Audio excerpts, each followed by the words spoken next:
And it's another fun-filled episode of the Chasing Tone podcast as of right now. Like right now. That's true. That's true. And for those listening to the podcast, they missed my vocal debut here on Skype. Oh, yep. You know, singing the Skype theme song. Yeah, I don't know what we were thinking. We should just, like I said before, we should always just have microphones rolling at all times when we're speaking. But then again, that could be bad. Actually, we shouldn't do that. They'd be like, man, these guys really say some dumb things. Like, you think we say dumb things on the podcast. Wait till we get when the mics aren't hot. Ooh, boy. I thought the idiocy was just an act. It's not. They're really like this. Like, they really are like this. It's so disturbing to know that there's inhabitants of this same earth that are behaving in such uncivilized manners. But hey. Yep, sir. So I've been tasked with while we were kind of talking in our pre-podcast discussion, I was partaking in a rather time-consuming task if you have the same problem I have, and I think you do. Grant Wilson from Big Ear, you know Grant? I think you do. Yeah, I know Grant. Yep. He likes pedals quite a lot. I can imagine. That comes in handy whenever you make them. And so he posted a picture yesterday, and I shared it too, of all of his pedals in one shot, which is a lot. A lot.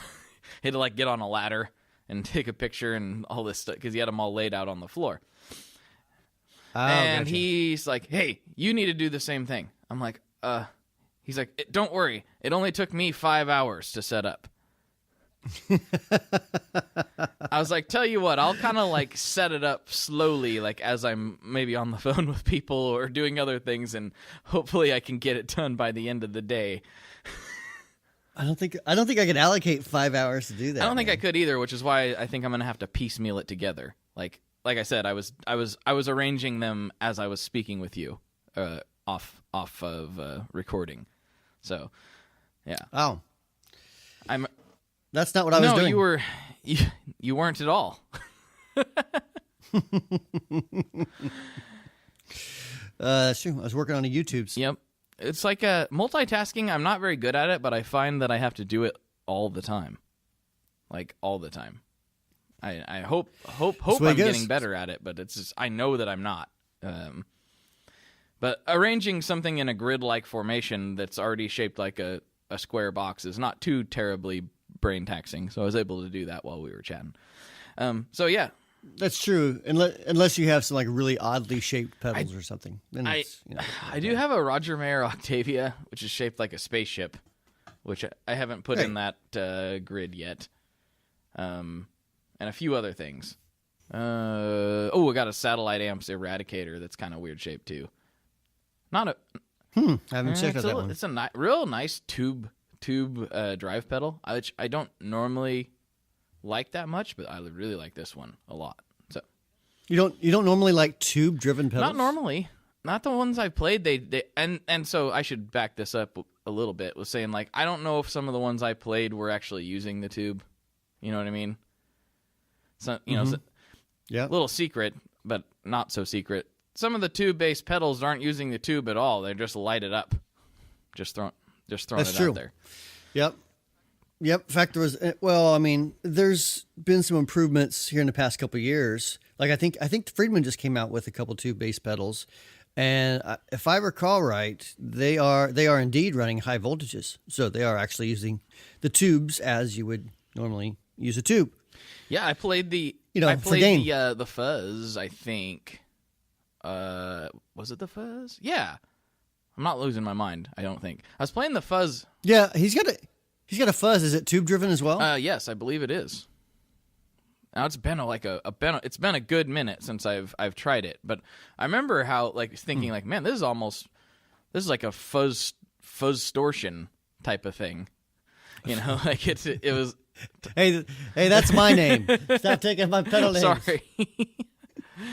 But that's what it sounded like to me. You know, it didn't really do, and this is probably by design. I mean, I know Friedman is more known for overdrive and distortion tones. But it was definitely fuzzy, but it had that kind of rat-like flavor to it. Although I know that's not what it is. Huh? I have no idea. I just knew he came out with some. So I don't know. But I mean, I think the radial. Did you ever try the radial tone bone? No, I didn't. I seen it, red but and I never blue tried it. Mm-hmm.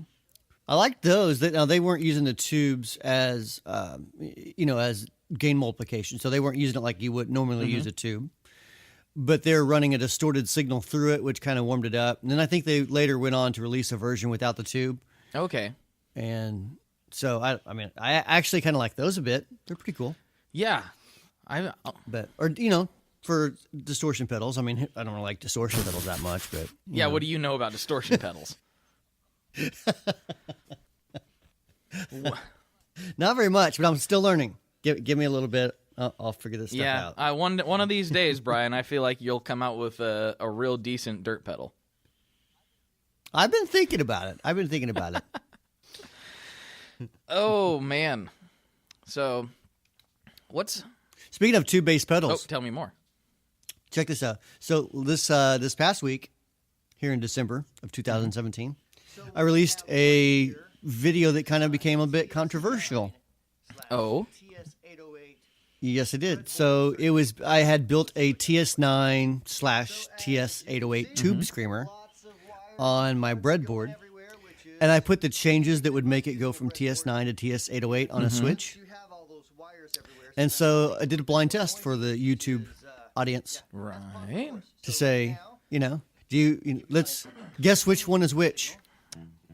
And there were a lot of people that were like, holy crap, I didn't realize that they were that similar. They're not near the difference that I've always thought there was. But then there are still the people that fight it venomously, like, you're crazy. I hear all kinds of difference. Like, it's totally radically different. And I'm like, no, it's not. I was sitting 2 feet away from the amp. I did this video to show you the differences are so small.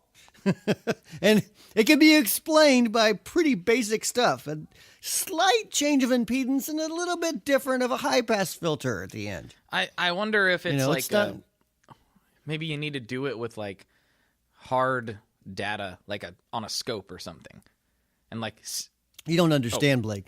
This isn't math, science, or physics. This is magic. Okay, these things work by magic. Well, as far as I understand it, yeah, they're the best ones have been, like had a spell cast on them by Gandalf, as far as I know. Isn't that what you do? Everyone goes through the line. You have Gandalf on the payroll, right? And he's forking out, mystical stuff. Yeah, and when his magic wand wears out, those things are expensive, man. Got to go to magicwands.com to find them, and they're like $20 a piece. Now, I thought you had to go to the Ollivander's wand shop and have him find one for you. I thought that's how that worked. It can work that way, but Amazon just released a new division. Of course they did. So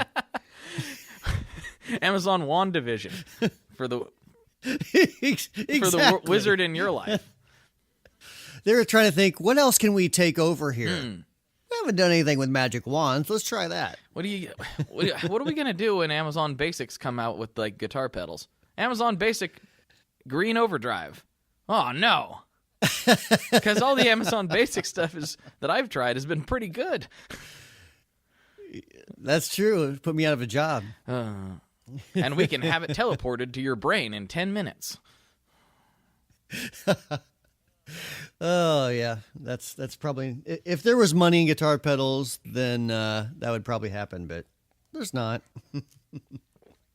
Not like people think anyways. Anyway, so the TS9, TS08 thing, It's been getting quite a bit of hits, a lot of comments, both on Facebook and on YouTube, and it's kind of astonishing. In some ways, it's disappointing, and in some ways, it's enlightening, just on how people respond. So, like I said, some people will turn it into an argument. Like like I'm the devil for pointing it out, you know, and other people are like, huh, well, it's cool to see like the two, you know, if everything being the same, you just changing that with one switch and to actually hear what that difference is. So I don't know. I also had to have a problem this week where someone asked if we used how they say it. Do we use micro-sized components? Micro-sized? Micro-sized. Do you use nanobot technology? Right. But I think what they're talking about is surface mount, right? Okay, yeah. So, you know, I've explained this to people over and over and over. A lot of the through-hole parts, you just can't. They either don't make them at all in some with some chips, or the availability of them is very, very limited. You know, so if I was building, well, it's like fuzzes, for example. You're not going to be able to build 10,000 germanium fuzzes. Not consistently. You know? No. Well, I mean, yeah. I mean, or year after year, because like you can't find that many good germanium transistors of a specific type. Well, that's why you see the guys that kind of specialize in that stuff. They're almost always like doing them in batches. Yeah, they're all in batches because the numbers are limited. You'll even see we found, through our sources, we were able to scrounge up, enough to do a run of 50 or something. Like, right. It's not something that just germanium is outdated. Like they don't need they don't need it for basically anything but fuzz pedals, to my knowledge. Yeah, in the electrical engineering community, you pretty much never want to use a germanium transistor. No. It's kind of like writing a handwritten note, sending it in the mailbox to, your friend across town, asking him something simple like, "Hey, can we meet for coffee?" Exactly. It's kind of like that. But no, it really is. It's only useful, to my knowledge. I have very limited electrical knowledge, but I've never heard of it being requested in any other application other than audio. And that makes sense. Right. I understand why that would be. It has its merits in audio, but you got to understand, if you're going to make something that's constantly available for everyone to purchase kind of whenever they want, you should really not design it around those components. Right. Yeah. So, I had to try to explain that some parts are indeed surface mount, some aren't. I mean, and it's like you can't say just because it's a surface mount component, it's bad. Automatically it's bad because it's surface mount. It doesn't work that way. There's really crappy through-hole parts, and there's really crappy surface mount parts, and there's good through-hole parts and good surface mount parts. I mean, things don't really work the way a lot of forum think works, because there's a lot of kind of opinions that aren't necessarily factual. And, I mean, you can take Fractal, for example. Now, I think Fractal and Kemper, people pretty much know it's good stuff, right? I mean, by and large, percentage-wise, people know that it's going to be a pretty good sounding unit. Yeah, it may not be exactly what you're looking for, but by and large, the consensus is they do a great job. Right. You're not going to find that in through-hole parts. They don't make the chips in through-hole. You can't do that. So, I mean, it's a little deeper than just what type of parts is this pedal made from. So anyways, that was just an interesting, quote unquote, discussion I had this week with someone. I mean, and that's not to say that the parts do matter, but it doesn't, just like you said, just because it's made this way doesn't mean it's bad. Does it work in the circuit the way you want it to work in the circuit? That's what it is. Well, and by the same token, you can create a really bad sounding circuit. Let's call it an overdrive. With it's just the values are terrible. It just sounds horrible. You could use the best parts that people love, the unobtainium capacitors that are $6 a piece. It'll still sound like crap. Like the quote unquote good part is not going to make it sound fantastic. It's a bad design. Right. So as you're designing, you're taking into account, here's the good things about this part, here's the bad things, so I have to take that into account as I'm designing it. Math. Digital pedals are awful. Never buy one. I only use analog reverb. Analog reverb, that's exactly right. Yep. Analog reverb and analog delay. And I don't mean bucket brigades. Oh, no. I mean analog delay. Like I have a mic across the hill from me and I'm recording the source. That's how I use my delay. Yeah. So I have an amp that's, 1,000 yards away and I'm just feeding that signal back to itself so it creates delay. It makes setting up for gigs a little bit tough, but it's the only way to achieve the real tone. You know what I mean? It really is. It really is. Yeah. That's what I would call true analog. Yep. Yeah. Yep. Mm-hmm. I mean, and you know what? I'm going to get rid of all my fuzz pedals. Did I tell you that? Yeah, I'm getting rid of them all because it's not real. I'm just going to start slashing speakers again. That was the OG. Why we messing with all this pedal nonsense? Yeah, I don't. Well, you know what you can do? You don't even have to. A different way of making fuzz. I don't know if anyone's ever done this. Just take a bunch of empty aluminum cans and just throw them in the back of your speaker cabinet so they rattle around like crazy. New type of fuzz right there. Boom. I like this. I mean, it's kind of like the new strap lock. Like everyone just used to peel off the washer of their Grolsch container and call it a day. And, this is like, hey, we got all this Coors Light laying around. Let's make some fuzz.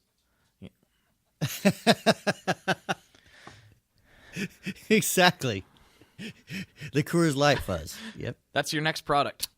The Coors Light fuzz. I'm working on that. I'm drawing the schematic out right now. We need.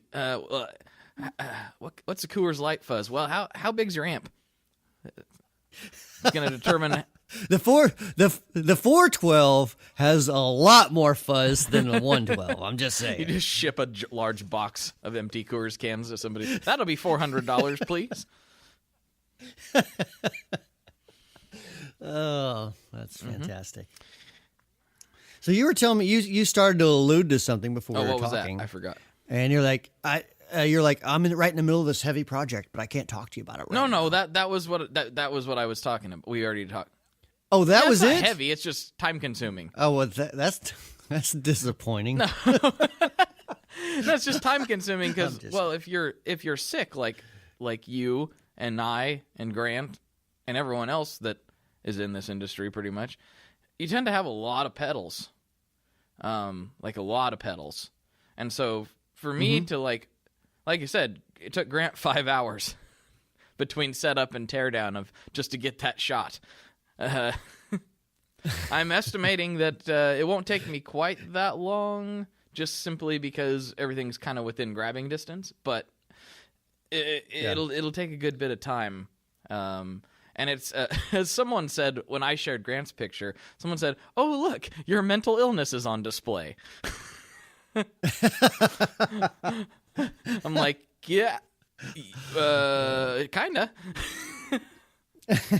So I don't think I'm looking around the room now. I don't have the floor space that I could set a bunch of pedals down. Like I just have synergy boxes stacked on top of each other because of this video I just got done doing, and then tripods and lights and heaters and amps and vacuum cleaners. And yeah. I kind of had to clear the floor space. I had to scoot everything into the corners of the room. Like, oh boy, I'm honestly sitting here going like, am I even going to get it all in one shot? I don't know. I think so, because I got this little loft thing that I can get up pretty high.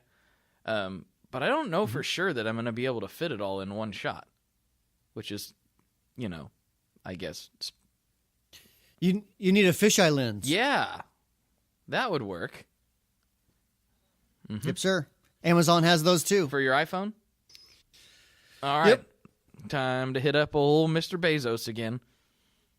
Hey, if you can you use my affiliate link so I can get a couple bucks? I'm actually setting one of those up again. I used to have one of those, and I kind of forgot about it, and through some screwy stuff, it expired. I'm setting one of those up again because I'm like, hey, why not?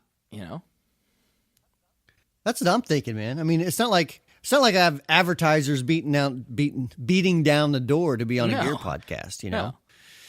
So, besides Sinusoid. Well, those guys... No, I'm kidding. I'm just teasing. Those guys, teasing. They are the best, though.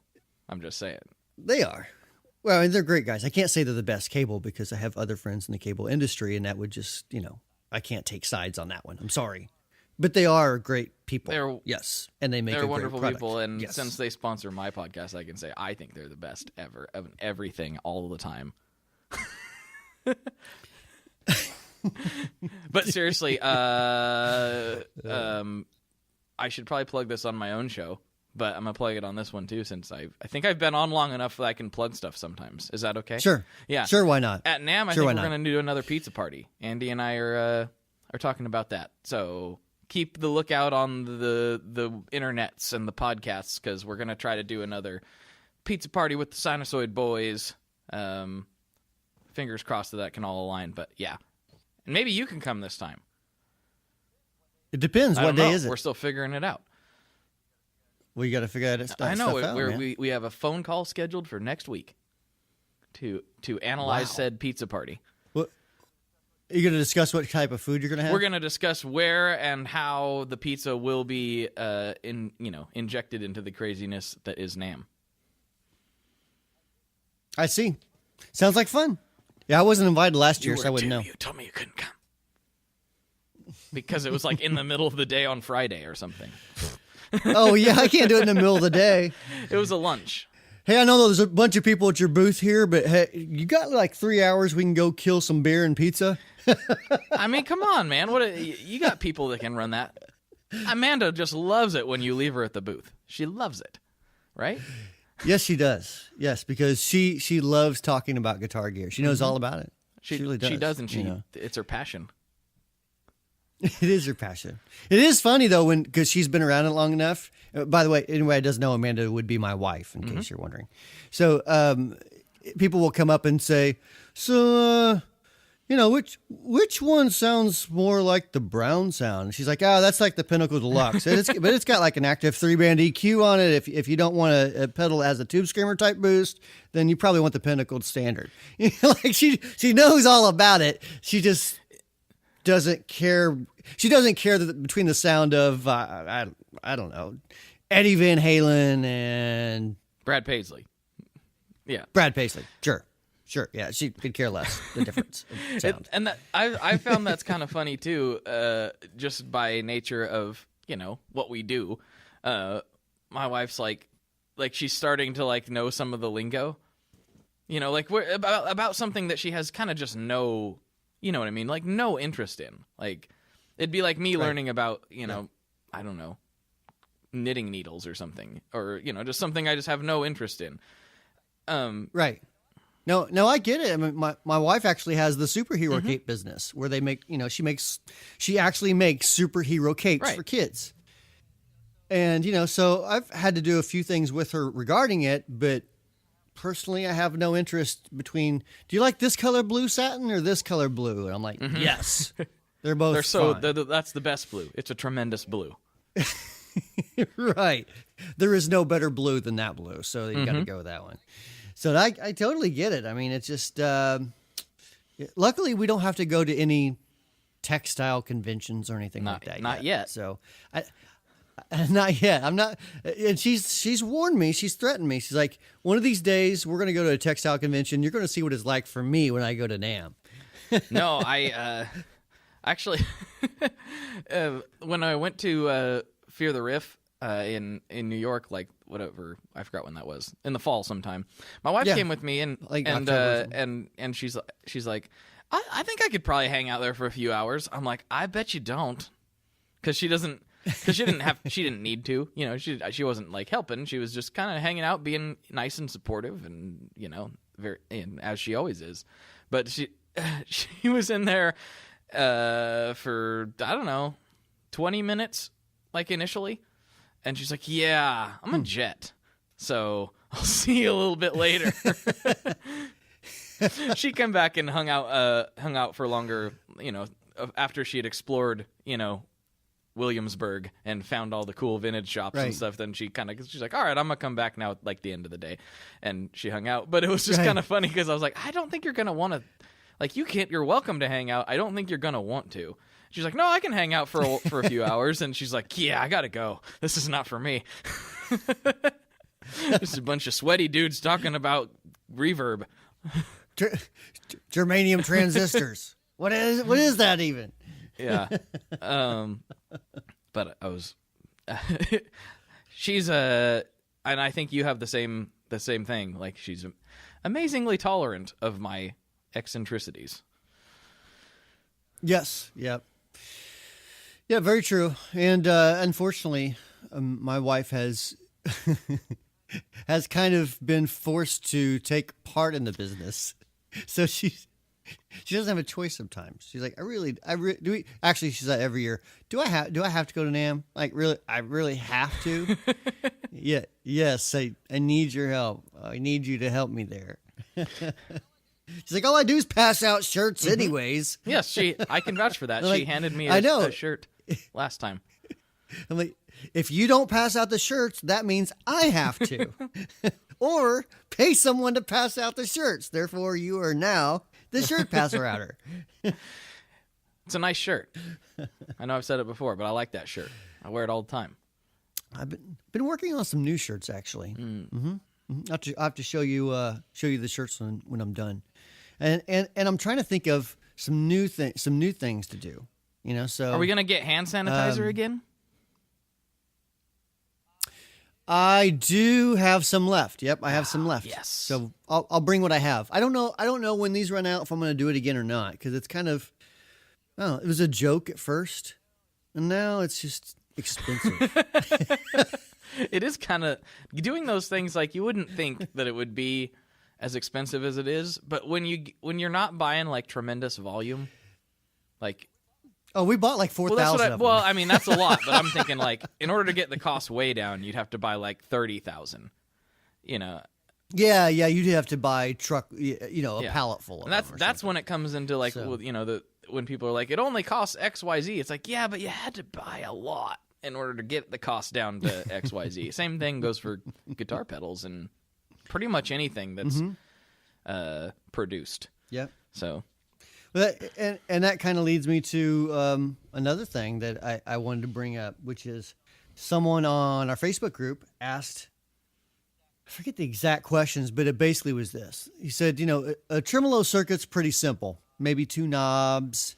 Why does it cost so much more than, like a distortion or overdrive circuit? They're like, so, why is that type of simple circuit the same price? And so I had to kind of explain that it's not just because there's 2 knobs doesn't mean that there's nothing under the hood. You know what I mean? Exactly. Like, there's a lot of things going on with depending on the type of tremolo circuit. There's a lot of things going on that you could put 10 knobs or 2, really, if you want. And and there are some pedals that are a lot less inexpensive. Like, I forget what it's called, but I know I remember the JHS one. It's basically like a volume box, just a passive volume control, like what you'd put in your effects loop, like to work as a master volume. So I think it's like $45 or something like that. So yeah, that's going to be a lot less expensive because there's nothing in there. But if you have circuit boards and power stuff and switching and basically everything that goes into making a circuit, it kind of doesn't matter if it's a tremolo or an overdrive or distortion or whatever. The costs are pretty much going to be the same. I mean, you might save some change on a couple of resistors or an IC chip or something, but that's not really where like the big bulk of the cost is with this stuff. No, especially if you're building them, like here in America. And a double, especially if you're trying to build them out of your garage or something like that. Because there's just, you can build one for 60 or $70, but you would make more money if you got a job at White Castle. You really would. Seriously. Well, and So- yeah, here we go. We're trying to go into the business side again, and I know we've harped on this like a million times, but when you're factoring in the cost of product, you're not just factoring in the cost of, the enclosure and the parts and like the all of that. Right. You also got electricity. So if you get to some point, you got employees, which may or may not involve insurance, which may, at the end of the day, the cost of the product is a lot more than just the parts that went into it. Big time. And then like if you're at scale, you have machines, you have, you definitely have insurance, you have vacations, you have desks, computers, printer, like all this stuff that you got to pay for somehow. That's called overhead. But you have all these things that go into making this little box with these knobs that you stomp on. Oh, and plus customer service. Customer service is expensive. R&D. It costs a lot of money. And R&D is expensive. Yeah, absolutely. Especially when you try to do new stuff. So, like, we got to create something that hasn't been done before. Oh boy, there you go. Right. That R&D is no joke. Right. It's super easy to just pull a DIY schematic off some forum somewhere and be like, yeah, let's just try this. Still an image off of Google and call it a day. Like that's, and there are companies that do both of those, and you don't have a whole lot of R&D that way.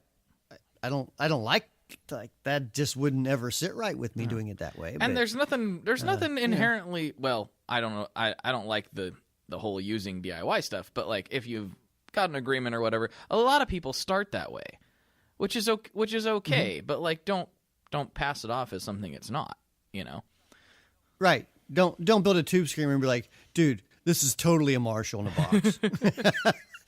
I spent years working on this circuit. Yeah. Like I would say, I would hazard a guess that most people start out with some sort of DIY something these days, which is, that's cool. Oh yeah. But just call it what it is, Yeah, I think I do know a few smaller companies that didn't start out in the DIY world. They literally decided they were going to start a pedal business. So it does happen where you just have the guy that loves pedals and he wants to, do more than just play it. He wants to be involved in it. And I get that. I don't know. I think it depends on that description. Oh, wait. But it's a different, some people kind of approach it more from a hands-on nerdy engineering aspect. And some people are approaching it more from, I just want to be surrounded by it, and a combination of the two. Like it's not one or the other. There's various degrees. There are people that just want to do nothing except, create circuits or, type code all day long. That's all they want to do. And I'm not one of those people. I like a little combination of all everything. you want to do is podcast with me. That's all you want to do. That's exactly right. Honestly, I like designing stuff and I like making content. That's probably my favorite thing to do is making content. It is. And I know that sounds weird, but that's what's fun to me is like making the corny videos and doing the podcasts. And I like teaching people the DIY stuff a lot. I don't know. I just enjoy it. So that's why I do it. I've told people when it stops being fun, I probably will quit. Well, exactly. Yeah. And that's not to say it's all sunshine and roses all the time. No. With anything, there's the 80-20 rule. There's the 20% that is awesome has to make it worth the 80% that sucks. I don't know. You can correct me if I'm wrong because I'm kind of, I don't have as much history as you, but for me, I would flip that the other way around. 80% of it's pretty good, but 20% of it's awful. I think it depends where you're at. At one time, prior to a couple of years ago, I was managing everything, and And I hated that. Like, I hated the idea that I had to manage the retailers. I had to manage like all the spreadsheet data driven stuff. I had to manage, you know, of course, you have employees and the manufacturing and the engineering and like just basically every facet of the business had to be managed. And so that's where all my time was being spent, was being the manager. And so, you know, I wanted to get away from that. So I kind of put things in places, people in places where they could, okay, you take care of distribution, you take care of making manufacturing happens how we want it to happen. You know what I mean? Like all these different parts where now the biggest bulk of what I do is design stuff and then make cool content. So you got back to the 80%, but at one time you weren't there. I did. Yeah. And in fact, I'll tell you the truth. Not that I'm not telling you the truth anyways, but something that a lot of people don't know. I had, as I was getting bigger, I think it was my first, maybe my second NAM, Seymour Duncan, I kind of became friends with Seymour Duncan. And he was talking to me about, you know, as your business is growing, here's what's going to happen. And so he actually started warning me. He's like, it's going to start being more of a business and you have a similar personality to me. You have to protect yourself from this because you'll start hating it. So, and I don't know if you know the history of Seymour Duncan. Well, no, I don't. So Seymour, like his wife or ex-wife. I think it was his wife and became his ex-wife, but she still pretty much ran a big portion of the business because he just wanted to focus on making pickups and designing pickups and talking to people and, you know, that sort of thing, more of the creative aspect. And so I think he kind of went through that too. So it was cool to have someone that had been in the industry that I could go to and say, what did you do in this situation? You know? So that's actually really handy. And I mean, you know, not to make you feel to get your head any bigger than it already is, Mr. Wampler, but you've kind of served that role for me in some ways. So thanks. Well, I try to, and I really believe like in the passing it down sort of thing. So there's a variety of smaller builders, and there's like a private forum for a lot of these builders too, where people can ask questions. And so I actually enjoy helping a lot of these smaller guys as they're going through these problems to just say, hey, here's my phone number. If you got something that's going on, just give me a shout. Maybe I can help you through it. It's not a big, you know what I mean? You're like, what do you do when you run out of these parts? What do you do? You know, or here's this situation happening with, our retailers. What would you do here? It's nice to have someone you can bounce that stuff off of rather than just, trial and error. Yeah, exactly. And sometimes just like what we were talking about, a completely different subject earlier, but sometimes for me, it just helps to just talk it through. Like with it, for some reason, most of the time when my brain works better and I can find a solution to something, if I just, and this is much to the detriment of those around me, if I just keep talking, like it eventually I'll stumble upon the answer if I just keep rambling for long enough. So apologies to you and my wife and anybody else that is around me. So you just sound like you sound like the murmuring fool in the corner talking to himself, shaking uncontrollably. It's sort of, except I'm saying words. They may not make any sense, but I'm like, and then, well, if I do, and then, okay, no, because this will, and then, oh, and then he said, well, and then, aha, this is the answer. The answer is germanium. Why did I think of that? I don't know why I'm wired that way, but I can't fix it, I don't think. So, yeah, I'm more of a go off in the wilderness type of person. I'll go off in the wilderness for a day and, hunt my own food, find my own water. And then I'm like, aha, that's why I needed a 10K resistor there. What was I thinking? Well, and I have that too. I think we talked last time about shower ideas. I get a lot of shower ideas. Like, da-da-da, I'm singing a song, and oh, that would be a rad pedal. Oh, very true. Very true. Well, hey, man, we're 40 minutes in this podcast. One just kind of flowed. I don't know. I don't even remember what I said. Hopefully Me either. I said things that made sense. the title of this podcast will be, We Talked About Stuff. Brian and Blake talk about stuff. So. All right, Okay. man. Well, you want to wrap this mug up? In a nutshell, I don't remember what I said, but hopefully you enjoyed it. Perfect. I agree. Later.